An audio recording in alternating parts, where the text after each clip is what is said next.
అనంతపురంలోని YCP కార్యాలయంలో YCP జిల్లా అధ్యక్షుడు అనంత వెంకట్రామరెడ్డి సమావేశం నిర్వహించారు. ఈ సందర్భంగా కూటమి ప్రభుత్వంపై తీవ్ర విమర్శలు చేశారు. ఎన్నికల సమయంలో హామీలు ఇవ్వటం, అధికారంలోకి వచ్చాక విస్మరించడం చంద్రబాబుకు అలవాటే అని అన్నారు.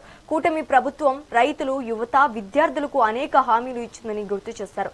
ఈ రోజు వాటిని అమలు చేయాలని అడిగితే డైవర్షన్ పాలిటిక్స్ చేస్తున్నారని మండిపడ్డారు. హామీలు అమలు చేయాలని ప్రశ్నిస్తే సోషల్ మీడియా యాక్టివిస్టులపై అక్రమ కేసులు పెట్టి అరెస్ట్ చేశారని విమర్శించారు. చంద్రబాబు ఇచ్చిన హామీలు అమలు చేయాలని కోరితే అంగన్వాడీలపై కర్కశంగా వ్యవహరిస్తున్నారని అన్నారు. గతంలో విద్యుత్ ఛార్జీలు తగ్గించాలని కోరితే గుర్రాలతో తొక్కించిన చరిత్ర చంద్రబాబుదని తీవ్ర ఆరోపణలు చేశారు.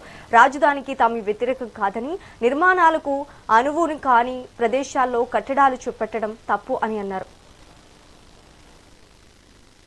సమయంలో అనేకమైన హామీలు అనేది కూడా ఇచ్చి అధికారంలోకి రావడం జరిగింది. కూటమి ప్రభుత్వం కూడా చంద్రబాబు నాయుడు గారి నాయకత్వం. చంద్రబాబు నాయుడు గారికి పరిపాటి అయింది. ఎందుకంటే నాలుగో మారు ముఖ్యమంత్రిగా ప్రమాణ స్వీకారం చేసిన తర్వాత ఏ ఎన్నికల ముందు కూడా అనేకమైన హామీలు ఇవ్వడం, ఆ హామీలు అనేది కూడా విస్మరించడం అనేది కూడా పరిపాటిగా మారిపోయింది.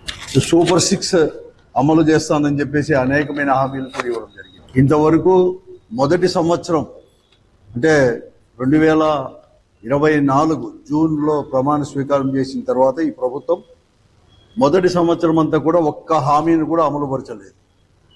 తర్వాత కొన్ని హామీలు అమలుపరిచిన అన్నీ కూడా కోతలతోనే అమలుపరిచినాడు తప్ప పూర్తిగా కూడా అమలుపరిచిన ఘన చరిత్ర ఈ కూటమి ప్రభుత్వానికి కూడా.